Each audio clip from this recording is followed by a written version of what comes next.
It's day 9 of the jam today, and I managed to fix the weird glitch late last night. When I say fix it, I didn't really do anything.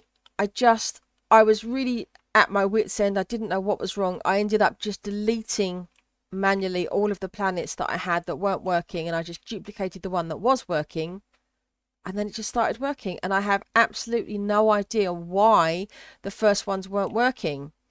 So now you can now go from one planet to the next. I think the direction indicator is working, so I think all of this is working now. So I should now be able to put in all 12 planets and test that the sequence is actually working. One thing I don't yet have is a win condition. So, oh, hold on. Why did that not? Nope, this isn't working. Okay, it might be because it's the last one. So what I don't have in here is any kind of check for what to happen, what to do when you get to the last planet, which is the final one. So I've still got some work to do, but I've got the basic kind of shield deploy, set the next target kind of sequence working. My main problem now is time. So it's Sunday today. The jam ends tomorrow evening, but of course I work evenings. I'm working today and tomorrow. I've got about 5 hours today. I should have 6 hours tomorrow. That's all I've got. All right, I've put in a kind of a win sequence. I'm just doing it for 4 planets for the moment. So if I go towards the final planet, this will initiate the game 1 sequence. It's very shitty and crude, but it's all I've got time for right now. Starting shield deployment. Another thing I've done This is will just take a few grade moments. out the player a little bit so we can, to make it more Planetary obvious shield deployment complete. that he can't move the ship.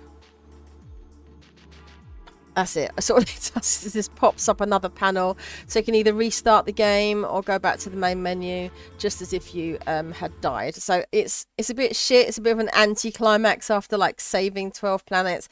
If I've got time to do something with it, I will do that later, but for now, at least I've got something that works. In my scene here, this is where the player starts off in that little square, and then I've just manually placed some planets.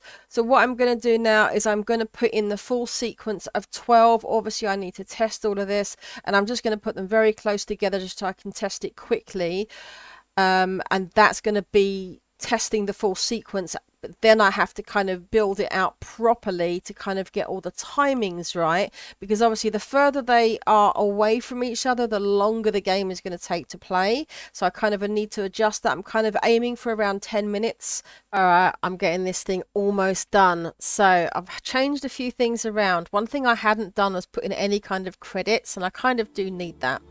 I've taken it out of the main screen, and then what I've done for the moment, I'm just fudging in. Shields successfully deployed. This is the win sequence. Congratulations, Commander. Our mission is complete. Now we're going to get the pop-up. And at this point, we can have the credits panel, and I'm doing this as another sequence.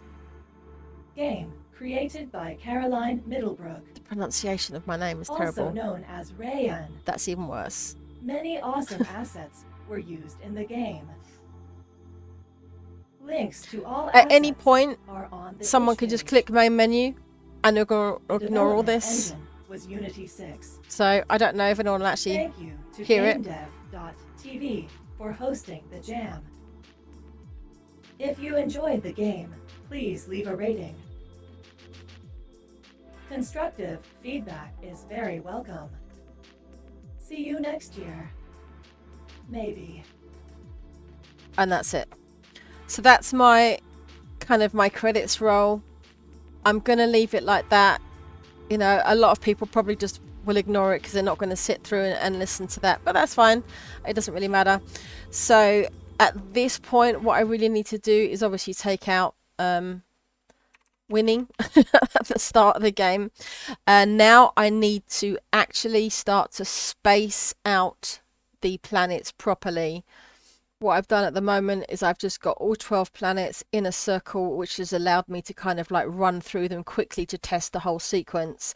But that means you could play the entire game in about 3 minutes flat and it wouldn't be very interesting. So now I kind of need to test the timing of the intro and like the tutorial sequence that's telling you what to do, and I probably want the first planet to appear a little bit further away so I've got time for that to kind of play out, and then I'll have the other planets. I'll have to kind of try and time it so that the whole thing takes around 10 minutes. It is day 10 of the jam today. It's the last day. I was up very early this morning. I was at my computer at like 6:30 a.m, which is early for me. I'm going to regret it later on because I've got to go to work tonight. I was reading an article the other day and it was talking about putting oil in your game, and what it meant by that was smoothing out the things which are annoying. So we tend to put things like to add juice. I did a devlog about that a few days ago when I was adding like the particle effects for the explosions and stuff like that, and obviously doing like sound effects and all of this kind of thing adds juice. But it's also sorting out those things which are annoying. So for me, one thing that I found was I've got this volume setting here, so I've now got all the individual settings. I've got a master volume, music, sound effects and voice. But what I found is that when I was actually playing the game, Standing by. you've got this AI voice, and after a while it started to kind of irritate me, and I thought, if the player's playing this and they can't turn that down,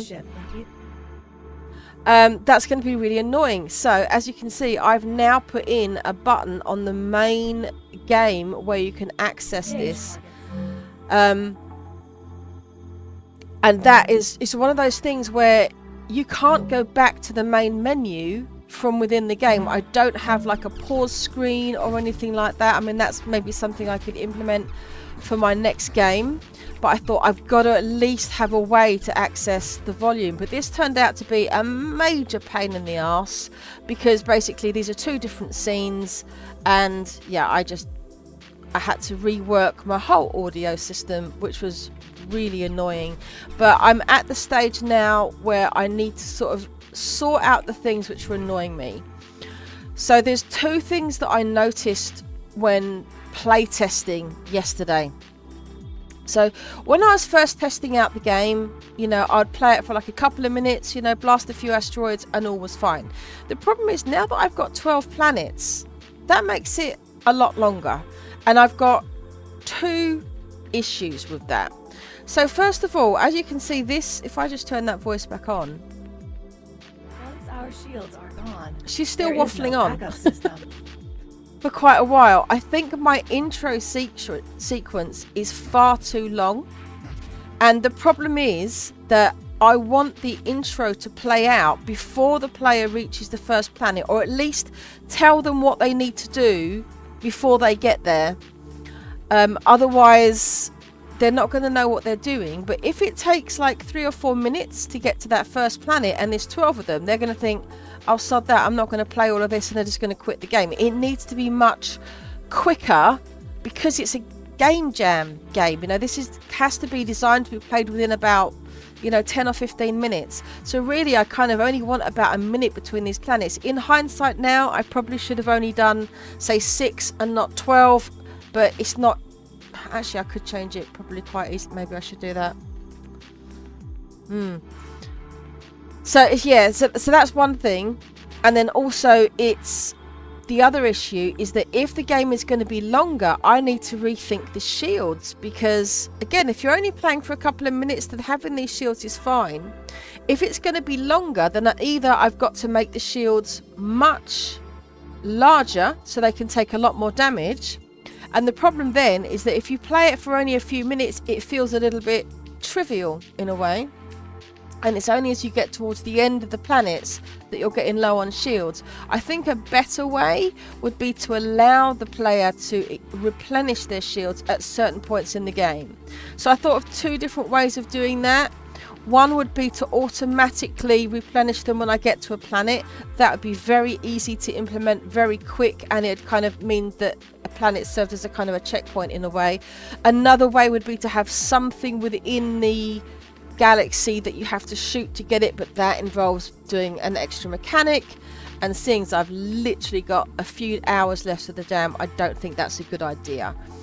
So I've got quite a bit of tweaking to do, I think, but all of the gameplay, all of the logic is done. I have something I can submit. Even if I don't do anything else, I'm pleased with what I've got. But obviously I do have a few hours, so I am going to tweak things. I've cut it down to 6 planets, and I think it actually works better because now I've got the 6 planets that I've got on the title screen are actually in the game, and I think the HUD looks better because they were a little bit squished in before. So yeah, it didn't take me long just to change it down to 6. So now I'm going to rework the intro sequence. I'm finally done, or at least I'm as done as I can get within the deadline. So I've tweaked a bunch of stuff in the last few hours. I managed to find some game-breaking bugs right at the end where you couldn't actually win properly, which is a bit of a bummer. I tweaked the difficulty. I changed the ship controls quite a bit. I had to rework the intro sequence, including the audio, and readjust all the layout of the planets to kind of time it right. I managed to play the whole game within about 8.5 minutes, and that's, you know, me playing it, and I kind of suck. So it should be able to be played within certainly around the 10-minute mark, I think, which is about right. So I'm gonna leave it here, and then I'm probably gonna do another video in a couple of days time as kind of like a retrospective on this jam. But for the next few days I'm just going to be playing other people's games, and you know, rate them and see how it goes. And then also at the end of this month, which I think is just in a few days time, I'm going to be at my 3-month mark. So I'm going to do a video about how my first 3 months of game dev has gone. So if you have watched these videos, thanks very much for sitting through it. I don't know how interesting it's been having a look at the development of an asteroids game, but yeah, I'm done with this jam.